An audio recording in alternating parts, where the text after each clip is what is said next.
वृषभ राशि वाले बंधु, आप सभी का बहुत बहुत स्वागत है, हृदय से अभिनंदन है शिवप्रिया भिंड यूट्यूब चैनल में। तो वृषभ राशि वालों, जरा ध्यान से समझिए। अब चाहे आपके जीवन में कैसा भी दुख हो, तकलीफ हो, परेशानी हो, हर एक दुख तकलीफ परेशानी का अंत का समय आ चुका है। हम आपको बताने जा रहे हैं 3 ऐसी महाविधियां जिन्हें आपको अपने जीवन में क्रमबद्ध तरीके से उपयोग करना है और आपके जीवन में चाहे किसी भी ग्रह नक्षत्र से दुख तकलीफ आ रहे हो, चाहे कोई भी ग्रह आपका खराब हो, चाहे वह शनि हो, राहु हो, केतु हो या मंगल या फिर शुक्र, कोई भी ग्रह आपका खराब हो, वह पूर्ण रूप से अनुकूल हो जाएगा और आपके जीवन में धन वर्षा कराएगा, दुख तकलीफों से आपको दूर करेगा और कर्जा हो या किसी प्रकार की व्यापार में हानि हो रही हो, सब कुछ समाप्त कर देगा। स्वयं माता लक्ष्मी विष्णु के साथ यानी नारायण श्री हरि विष्णु के साथ आपके घर में प्रवेश करेंगी, जिन्हें स्थायी लक्ष्मी कहा जाता है। आज का यह कार्यक्रम आपके जीवन के लिए बिल्कुल प्राणवायु के समान है। यह आपको इतनी ऊर्जा, इतनी शक्ति देगा कि आप अपने जीवन से सारे दुखों का नाश स्वयं ही कर पाएंगे। आपको हम इतनी बड़ी गुप्त विद्या देने जा रहे हैं जैसा कोई आपको मुफ्त में तो नहीं देगा, क्योंकि आज का युग व्यापारीकरण का युग है, हर एक चीज का एक मोल है। लेकिन हम आपको यह ज्ञान, जो आध्यात्मिक तो है ही, शास्त्रों में तो लिखा है ही, लेकिन बड़ा ही जीवन उपयोगी है, माता रानी की सेवा में आपको यूं ही देने जा रहे हैं प्रसाद के रूप में। तो बस माई का यह महाप्रसाद आपके पास आया है, खुद चलकर आपके जीवन के दुखों को, कष्टों को नाश करने के लिए। जैसा कि हम कुंडली के विषय में तरह तरह की बातें बताते रहते हैं, बहुत सारे लोगों के हमारे पास मैसेज आते हैं, फोन कॉल भी आते हैं कि गुरुजी, हमारे पास तो हमारी कुंडली ही नहीं है, तो हम कैसे जाने कि हमारे कौन से ग्रह खराब हैं, हम क्या उपचार करें। परेशानियां तो हैं ही। तो अब ऐसे में आज का यह कार्यक्रम आपकी आंखें खोलने वाला है, क्योंकि आपकी चाहे कुंडली हो या ना हो, तब भी हम आपको ऐसी विधि बताने जा रहे हैं जिससे आपको स्वयं पता लग जाएगा कि आपका कौन सा ग्रह खराब है और आपको क्या उपाय करने हैं, उसका क्या उपचार करना है। यही तो ज्योतिष की सबसे बड़ी महाशक्ति है कि कुंडली देखकर पता लग जाता है कि किस ग्रह से खराबी आ रही है और किस ग्रह का क्या समाधान करना है, और फिर जातक को सुख मिलना शुरू हो जाता है, उस ग्रह की पीड़ा समाप्त हो जाती है। काल सर्प दोष है तो राहु केतु के उपाय कर लिए जाते हैं, मांगलिक दोष है तो मंगल के उपाय और गुरु के उपाय कर लिए जाते हैं, और यदि जीवन में बार बार रुकावटें परेशानियां हैं तो शनि के उपाय करवा दिए जाते हैं। साढ़े साथी अड़ैया है तो शनि के उपाय करवा दिए, राहु के उपाय करा दिए, जीवन आसान हो जाता है। लेकिन अब ऐसे में क्या किया जाए जब आपकी कुंडली आपके पास नहीं है या आपको ज्ञान ही नहीं है, आपको पता ही नहीं है कि आपका कौन सा ग्रह खराब है, तो भला क्या उपाय करेंगे। अंदाजे से कोई भी उपाय करने से तो वह फलित होगा नहीं। तो आज का यह कार्यक्रम आपको सटीक ज्ञान देगा और कुछ विशेष विधियों के माध्यम से आपको बताएगा कि आपका ग्रह कौन सा खराब है और अब आपको क्या उपाय करने हैं। जी हाँ बंधुओं, बहुत ही बारीकी से आज के इस कार्यक्रम को सुनना और पेन पेपर लेके बैठना और जो चीजें कठिन होती जाएं उन्हें लिखते चले जाना। यही तो सबसे बड़ी विधा है कि इंसान सुनकर तो भूल भी जाता है, लेकिन जो लिख लेता है वह हमेशा के लिए याद रह जाता है। इसीलिए तो लिखने वाले की प्रधानता रहती है। तो आपको भी यही करना है। बंधुओं, एक बात हम आपको बता दें कि इस कार्यक्रम में पल प्रतिपल कुछ न कुछ नया, कुछ न कुछ अनोखा और बड़ा ही खास आपको मिलने जा रहा है, तो इसे बारीकी से देखना ही होगा आपको। यह माई का प्रसाद है जो आपके पास खुद चलकर आया है, क्योंकि अब आपके दुखों का अंत होने वाला है, परेशानियों का अंत होने वाला है, और जो भी कष्ट, जो भी तकलीफें आपने अब तक सह ली हैं, उन सभी का आज समापन होने वाला है।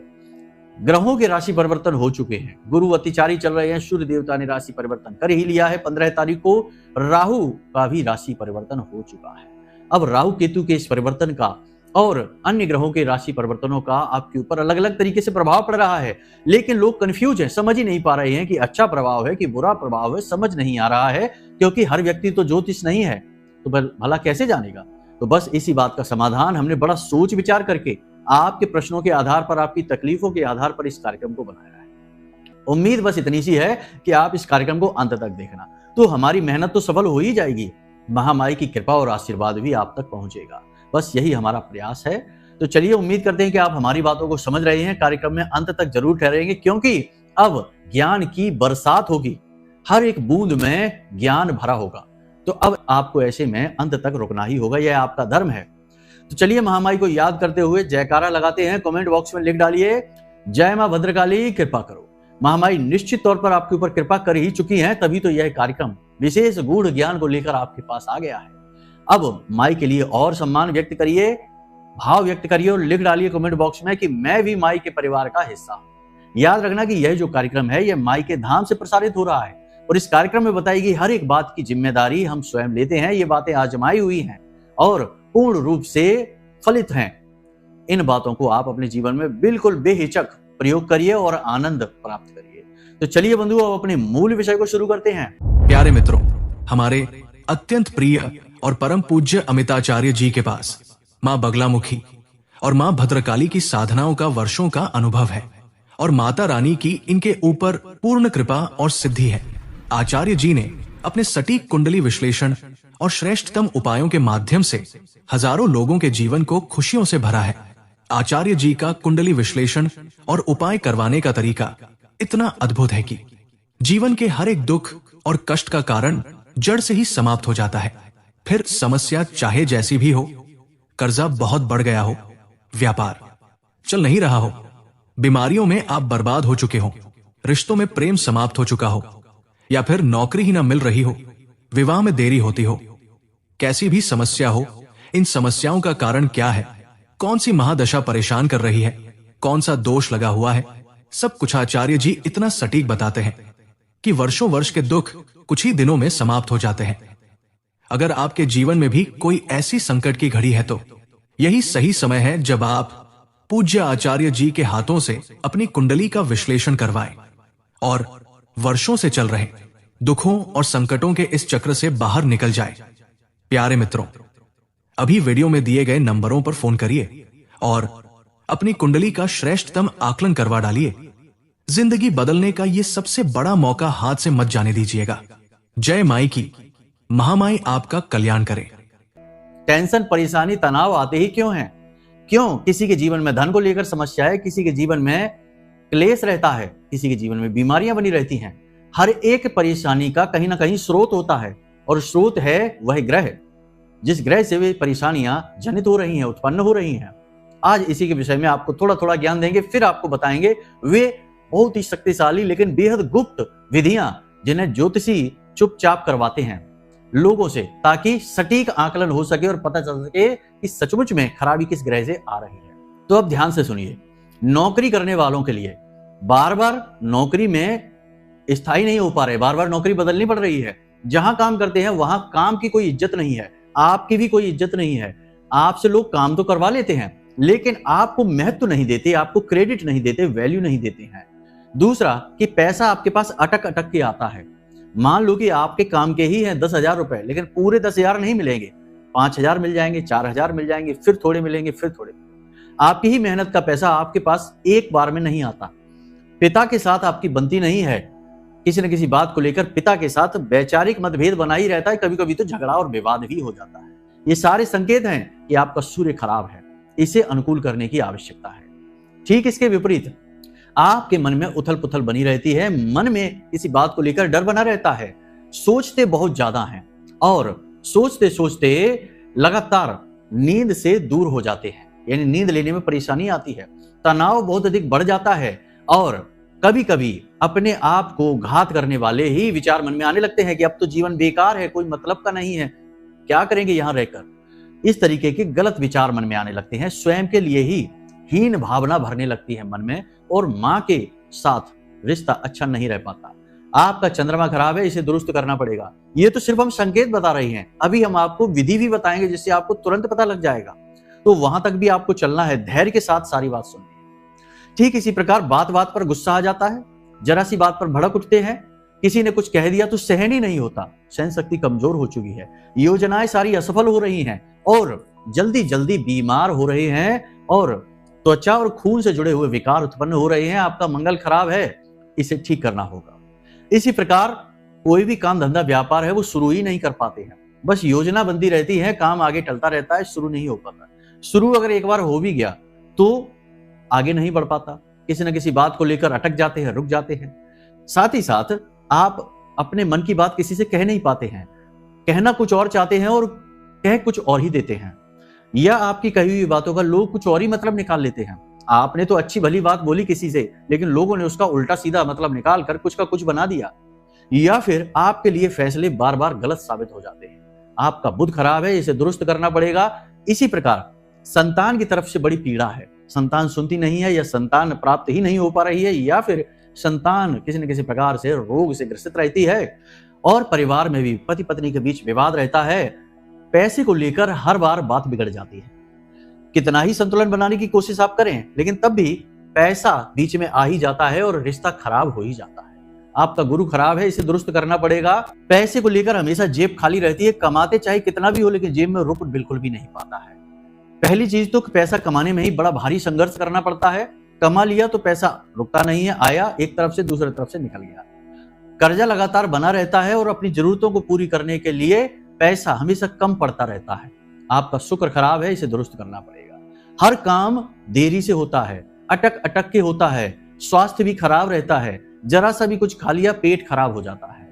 थकान, ऊर्जा की कमी हमेशा महसूस होती है, शरीर में भारीपन रहता है, कुछ भी करने का मन नहीं करता है, मन उदास रहता है, और काम शुरू करने से पहले ही मन में असफलता के नकारात्मक विचार आने लगते हैं। शनि खराब है, इसे दुरुस्त करना पड़ेगा। राहु और केतु की तो बात ही क्या करें। भगवान से अरुचि उत्पन्न हो गई, धर्म से अरुचि, भगवान का विरोध करने लग गए, भगवान से ही क्रोध दिखाने लग गए, अपनी गलतियों के लिए भगवान को कोस रहे हैं, किस्मत को कोस रहे हैं, अपने आप को भी कोस रहे हैं। तो ये राहु की खराबी है। केतु की खराबी बड़ी ही विचित्र है। केतु व्यसन में डाल देता है, जुआ, शराब, सट्टेबाजी और वेश्यावृत्ति खास तौर से। इन चक्करों में पड़ गए, नाजायज संबंधों में पड़ गए तो केतु खराब है। कभी कभी केतु की खराबी आपको जरूरत से ज्यादा आध्यात्मिक बना देती है। तो बात वही है कि घर गृहस्थी छोड़कर मंदिरों पर जाकर बैठ गए, भजन करने लग गए। अपनी जिम्मेदारियों का निर्वहन किए बिना ही संन्यास प्राप्त करने की कोशिश चल रही है। यह भी केतु की खराबी ही है, क्योंकि धर्म यह कहता है कि अगर आपके ऊपर कोई जिम्मेदारी आ गई है तो पहले उस जिम्मेदारी का निर्वहन कीजिए, फिर आप संन्यास लीजिए। यह शुद्ध यानी कि सही केतु की पहचान होगी। केतु संन्यास का कारक है, केतु अध्यात्म का कारक है, केतु ईश्वर में रुचि उत्पन्न करता है और गहरे ज्ञान को उत्पन्न करता है। परंतु खराब होने पर यह जिम्मेदारियों से भगाता है और कायरता दिखाता है। समझ लिया आपने सारे ग्रहों की खराबियां। आप अंदाजे से खुद अपने जीवन में पता लगा लेना कि किस तरीके की परेशानियां आपके जीवन में हैं, उसी ग्रह से वे परेशानियां आ रही हैं। अब एक सटीक उपाय समझिए, फिर हम आपको आपने जब पता लगा लिया कि किस ग्रह से खराबी है, तो फिर हम आपको बताएंगे उस खराबी को ठीक करने का बड़ा ही सरल उपाय। जी हाँ, बहुत ही सरल उपाय, आप टेंशन न लीजिए, बिल्कुल सटीक बातें आपको बता रहे हैं और इन बातों के प्रमाण आप अपने जीवन में बड़ी जल्दी देखेंगे। देखिए, अगर हम ये कह दें कि रातों रात चमत्कार हो जाएगा तो ये सत्य नहीं होता। बातें कहने में बहुत अच्छी लगती हैं, ये सुनने में भी बहुत आनंद आता है कि वाह, अब तो रातों रात चमत्कार। लेकिन चमत्कार करना भगवान का काम है। भगवान ने भी जब मानव देह धारण की, यानी कि जब अवतार ग्रहण किए, तो चमत्कार नहीं किए। तो कहने का मतलब यह है कि चमत्कारों की उम्मीद ना करिए, लेकिन चीजों में परिवर्तन होता है, यह बात निश्चित है। आज स्थिति जो है वह कल नहीं रहेगी और कल जो रहेगी वो परसों नहीं रहेगी, ये बात तो बिल्कुल निश्चित है। अब परिवर्तन सकारात्मक होगा या नकारात्मक, ये आपकी क्रिया शक्ति और आपके प्रारब्ध और आपके कर्मों पर निर्भर करेगा। तो कुल मिलाकर देखिए, चीजों को गंभीरता से समझिए, बारीकी से समझिए, तो आपको बहुत कुछ समझ में आ जाएगा। और यदि कुतर्क करेंगे, वितर्क करेंगे, तो फिर बस वही करिए, कुछ समझ में नहीं आएगा, पूरी बातें लगेंगी, फिजूल की बकवास लगेगी हमारी बातें। इसीलिए हम कहते हैं कि हमारी बातें समझ पाने के लिए थोड़ा सा बारीक होना पड़ेगा। अगर आप मौथरे रहेंगे तो आपको समझ में कुछ नहीं आएगा। ठीक है, तो कहने का मतलब यह है कि ध्यान से सुनिए। अब उपाय समझिए। देखिए, हर एक ग्रह का एक अनाज होता है। ठीक है, आपको ये उपाय किसी भी दिन से शुरू कर सकते हैं, किसी भी दिन से, कोई दिन की बाध्यता नहीं है, कोई पूजा पाठ नहीं, कोई साधना नहीं है, और किसी भी स्थिति और अवस्था में आप कर सकते हैं। आपको एक प्लेट लेनी है, प्लेट कोई भी हो सकती है, स्टील की ले सकते हैं या फिर चीनी मिट्टी की ले सकते हैं, फाइबर की ले सकते हैं, कोई भी प्लेट लेनी है, और उसमें आपको हर एक ग्रह के अनाज थोड़े थोड़े रख देने हैं। यानी 9 ग्रह हैं तो 9 अनाज आपको जगह जगह प्लेट में ढेरी लगा लगा के रख देने हैं। समझ में आ रहा है आपको? थोड़े थोड़े से रखने हैं, जरा जरा से। ठीक है, ढेरी लगा लगा के रख देनी है, यानी 9 अनाज की 9 ढेरियां बनेंगी। अब सवाल यह बनता है कि ग्रहों के अनाज क्या है, ये पता कैसे चले? तो ध्यान से सुनिए, लिस्ट आपको वीडियो में दिखाई दे रही है। लिस्ट के अनुसार गेहूं सूर्य को सूचित करता है, यानी सूर्य के लिए आपको गेहूं रखने हैं, चंद्रमा के लिए आपको चावल रखने हैं, मंगल के लिए आपको मसूर की दाल जो लाल होती है, छिलका उतरी होती है, वो दाल रखनी है। बुध के लिए आपको मूंग की दाल रखनी है खड़ी। गुरु के लिए आपको चने की दाल रखनी है। शुक्र के लिए सफेद तिल और शनि के लिए उड़द की दाल और राहु के लिए काले तिल, केतु के लिए भी काले तिल। ये लिस्ट आपको वीडियो में दिखाई दे रही है, इस लिस्ट को आप ध्यान से समझ लेना और इसी लिस्ट के अनुसार आप अनाज की ढेरियां लगा देना। अब राहु और केतु के तो काले ही तिल हैं, तो एक ढेरी राहु की और एक ढेरी केतु की अंदाजे से आप तय कर लेना और उसे फिक्स रखना, उसे बदलना नहीं, ठीक है। तो आपने 9 ग्रहों की 9 ढेरियां उस प्लेट में लगाई। अब उस प्लेट को आपको पूरे दिन के लिए, यानी कि जैसे सुबह 7 बजे आपने अपने घर की छत पर खुले में रखा है, तो अगले दिन सुबह 7 बजे ही उस प्लेट को देखना है, अपने घर की छत पर ले जाकर रख देना है। देखिए, ये प्रयोग सुनने में आसान जरूर लग रहा है, लेकिन ये प्रयोग बड़ा सटीक है। कैसे करना है अभी पूरी विधि नहीं हुई है, तो जरा ध्यान से समझिए। मान लेते हैं कि आपने सोमवार के दिन से यह प्रयोग शुरू किया। कोई भी कार्य शुरू करने के लिए सोमवार सर्वोत्तम दिन होता है। तो आपने सोमवार के दिन से यह प्रयोग शुरू किया कि आपने छोटी छोटी ढेरियां अनाज की उस प्लेट में सजाई और उसे ले जाकर अपने घर की छत पर छायादार स्थान पर और निर्जन, यानी वहां कोई जाए आए ना, कोई उसे बार बार देखे ही ना, ऐसी जगह पर ले जाकर चुपचाप आपने रख दी। अब वह पूरे 24 घंटे के लिए रखी है। अब आप मंगलवार की सुबह जाएंगे और उस प्लेट को बारीकी से देखेंगे। कौन से ग्रह के जो अनाज हैं वे या तो फैल गए हैं इधर उधर, या खा लिए गए हैं, या उनकी ढेरी खराब हो चुकी है बुरी तरह से। थोड़ी बहुत खराब है तो कोई बात नहीं, बुरी तरह से खराब हो चुकी है। मान लेते हैं कि गेहूं पूरी तरीके से खा लिया गया है, या गायब हो चुका है, या बहुत फैला हुआ है इधर उधर, ढेरी समाप्त हो चुकी है, तो यह सूर्य का सूचक है, यानी सूर्य खराब है। लेकिन यहां पर पेच ये है कि एक बार में नहीं, आपको 7 दिन तक लगातार ये प्रयोग करना है। और 7 दिन के आंकड़े, जैसे वैज्ञानिक लोग आंकड़े इकट्ठे करते हैं, कोई भी प्रयोग करते हैं तो उसके आंकड़े इकट्ठे करते हैं, तो आपको 7 दिन तक लगातार इन आंकड़ों को इकट्ठा करना है। यानी कि मंगलवार की सुबह आप जो जाएंगे तो नोट कर लेंगे कि गेहूं की ढेरी खराब हुई है, शनि की ढेरी यानी कि जो उड़द की दाल की जो ढेरी है वह थोड़ी सी खराब हुई है, और मसूर की दाल की ढेरी जो है वो खराब ही नहीं हुई है, ज्यों की त्यों रखी है, तिल की ढेरी ज्यों की त्यों रखी है। तो ये जो ढेरियां हैं ये ग्रहों की सूचक है। तो आप लिख लेंगे कि सूर्य की अधिक खराबी आई है और मंगल की थोड़ी सी खराबी आई है, बाकी अन्य ग्रहों की कोई खराबी नहीं। इस तरह आपने बना लिया। अब मंगलवार की सुबह ही आपको फिर से नई ढेरियां बना लेनी है। उस अनाज को निकालकर आपको एक पॉलीथीन में, एक बैग में रख लेना है, ठीक है। और उसे अपने घर की दक्षिणी दिशा में, यानी घर की छत पर जो दक्षिणी दिशा हो वहां पर इस अनाज को भर के रख देना है, क्योंकि यह निर्माल्य हो गया, प्रयोग से बाहर हो गई तो निर्माल्य हो गई। अब आपने फिर से ढेरियां बनाकर प्लेट में उसी स्थान पर फिर से रख दी। अब आप बुधवार की सुबह जाएंगे और फिर से सारे जो आपने देखा उस चीज को आप लिख लेंगे, किस किस ग्रह की खराबी दिख रही है। अब इसमें होगा यह कि लगातार आप लिखते जाएंगे, 7 दिन तक लगातार यह क्रिया चलेगी। तो एक थैली में तो अनाज इकट्ठा होता जा रहा है जो घर की छत पर दक्षिणी दिशा में रखा हुआ है, और एक तरफ आपका जो आपने डाटा लिखा है, यानी जो सूची बनाई है उसमें आपका डाटा कलेक्ट होता जा रहा है। अब 7 दिन के बाद आप उस सूची को बारीकी से आकलन करिए और उसमें ये देखिए कि किस ग्रह की ढेरी बार बार खराब हुई है और किस ग्रह की ढेरी कम खराब हुई है, किस ग्रह की ढेरी बिल्कुल भी खराब नहीं हुई। निश्चित तौर पर ये आपके कर्म, क्योंकि यह आपके स्वयं के द्वारा किया जा रहा कर्म है, तो आपकी ऊर्जा से प्रभावित हो रहा है, आपकी क्रिया शक्ति से संचालित हो रहा है, तो आप पर इसका गहरा प्रभाव रहेगा और आपकी मनोदशा को, आपकी ग्रह स्थितियों को सूचित करेगा। इस प्रयोग को, ये प्रयोग इतना सटीक है कि आप यकीन मानिए कि हमने जिस जिसको कराया उसके जीवन में ठीक उसी प्रकार की समस्याएं थी, जिस प्रकार ग्रहों की खराबी ये प्लेट के माध्यम से दिखाई दे रही थी। जी हाँ, तो आप भी इसे करके देखिए, आपको पता लग जाएगा। अंत में 7वें दिन आपका निष्कर्ष निकलेगा कि आपका सूर्य जो है वो पूरी तरह से खराब है। मान लो गेहूं हर बार खराब होते हैं, सूर्य पूरी तरह से खराब है, चंद्रमा आपका थोड़ा सा खराब है, मंगल आपका बिल्कुल खराब नहीं, शनि भी आपका थोड़ा सा खराब है। अब यहां से आपको क्या करना है, ये विशेष बात ध्यान से समझिए। अगले 7 दिनों तक इन्हें सुधारने की क्रिया चलेगी। तो जिस जिस ग्रह के जो जो अनाज खराब हुए थे, आपको एक पोटली बनानी है उस ग्रह की, और 7 मुट्ठी वही अनाज आपको उस पोटली में भरना है और मंदिर में जाकर चुपचाप दान कर देना है। मान लो सूर्य की खराबी हो रही थी, तो आपको एक सफेद रंग की पोटली लेनी है और उसमें गेहूं 7 मुट्ठी डालने हैं और उन्हें बांधकर पोटली और मंदिर में जाकर दान कर देना है। 7 दिन तक लगातार आप इस क्रिया को करेंगे, साथ ही सूर्य को अर्घ्य भी अवश्य देंगे।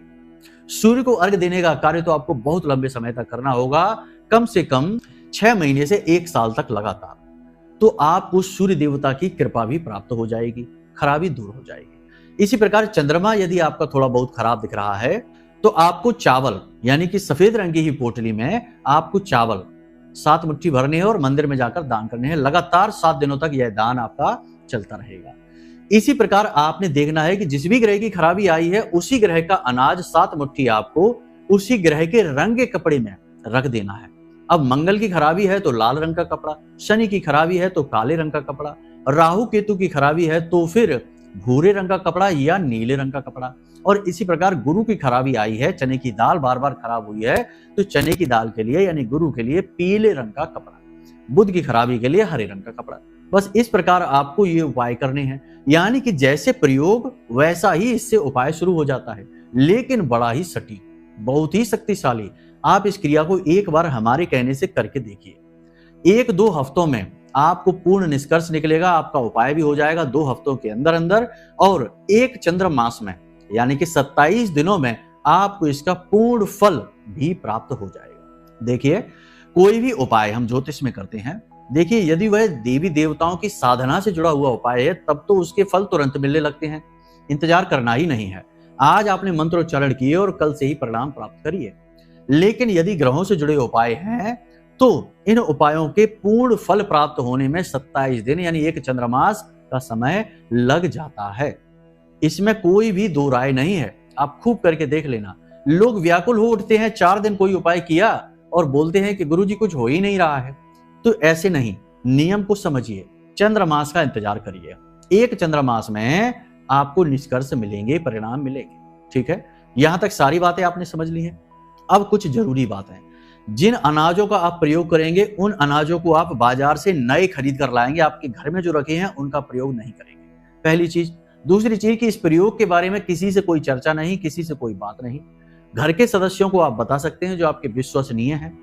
पति पत्नी को बता सकता है, पत्नी पति को बता सकती है, पुत्र माता पिता को बता सकता है, भाई बहनों को बता सकता है, इसके बाद नहीं। ठीक है, तो किसी से इसके बारे में चर्चा नहीं करनी है।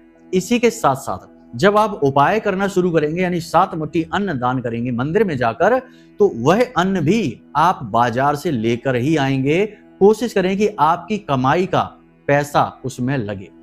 इन बातों का आप ख्याल रखिए। किसी से उधार नहीं लेना है, किसी से मदद नहीं लेनी, और हाँ, यदि मदद या उधार ले ही ली है तो उसे समय पर वापस भी करना है, वह दायित्व बन जाता है तो वह करना भी है। तो इस प्रकार आपको समाधान स्वयं के स्वयं मिलेंगे। अब आपको टिप्स दिए जाते हैं कुछ जरूरी, जिससे कि आपने मान लिया कि अपना ग्रह ठीक कर लिए, अब आपको चाहिए माता लक्ष्मी की पूर्ण कृपा। तो माता लक्ष्मी की पूर्ण कृपा 2-3 तरीके से प्राप्त होती है। तरीके एक ही है, समझिए ध्यान से। पहली चीज तो वह कि जो व्यसनी है यानी कि देर तक सोता है और जुए शराब सट्टेबाजी यानी अपनी इंद्रियों के सुख के लिए ही जीता रहता है, उस पर कभी माता लक्ष्मी की कृपा प्राप्त नहीं होती, चाहे कुछ भी कर लो। जिनके पास धन लक्ष्मी है भी, वे भी यदि भोगी बन जाते हैं तो उनके पास से भी चली जाती है, वो भी कंगाल हो जाते हैं। पहली चीज तो ये। दूसरी चीज ये कि जो लगातार एक काम पर ध्यान बनाकर रखता है यानी कि फोकस एक ही लक्ष्य पर रहता है, बार बार नहीं बदलता अपने लक्ष्य को, उस पर माता लक्ष्मी की विशेष कृपा होती है। तीसरा यह है कि जो बड़ों का सम्मान करे, अपनी भाषा शैली पर नियंत्रण बनाकर रखे, अपशब्दों का प्रयोग ना करे। इसी के साथ साथ आपको टिप्स दिए देते हैं कि जब भी आप किसी को पैसे दें तो पैसे का मुख जो है ना, जैसे फोल्ड हम करते हैं कागज को, तो जो फोल्ड किया हुआ मुख जो होता है वो हमारी तरफ होना चाहिए और पैसे का जो फोल्ड हिस्सा है वह दूसरे की ओर होना चाहिए। और मन में बोलें कि 708 अनंत होकर वापस आना। ये आप ट्राई करके देखना, बहुत काम करेगी चीज। दूसरा, आपकी हथेली पर शुक्र पर्वत है, यहां पर आपके अंगूठे के ठीक नीचे, यहां आपको लिखना है 24 यानी 24 और एक गोल सर्किल बनाकर उसे बंद कर देना है। सीधे हाथ की हथेली पर आप लिखेंगे और अंगूठे के नीचे वाले स्थान पर लिखेंगे। हरे रंग की पेन का आप प्रयोग करेंगे। पेन भी ऐसी कि दिन भर ये लिखा रहना चाहिए, मिटना नहीं चाहिए। आपने यह लिख लेना है, किसी से लिखवा लेना है, जरूरी नहीं आप ना लिख पाए तो किसी से लिखवा लें। यहाँ पर 2 जो है वह चंद्रमा है, 4 राहु है और दोनों का जोड़ 6 होता है जो माता लक्ष्मी यानी शुक्र है। और आपने हरे रंग से लिखा है, यह बुध का प्रतीक है। यानी कि संपूर्ण शुभ ग्रहों की ऊर्जा हर वक्त आपके साथ रहेगी। आपके शुक्र पर्वत पर आपकी ऊपर माता लक्ष्मी की विशेष कृपा रहेगी। तो बस इन बातों का आप प्रयोग करके तो देखिए, जीवन में 100% गारंटी से बदलाव आएंगे। हमने बदलाव स्वयं आते हुए लोगों के जीवन में देखे हैं, तभी आपको हमने यह कार्यक्रम बनाने के बारे में सोचा है।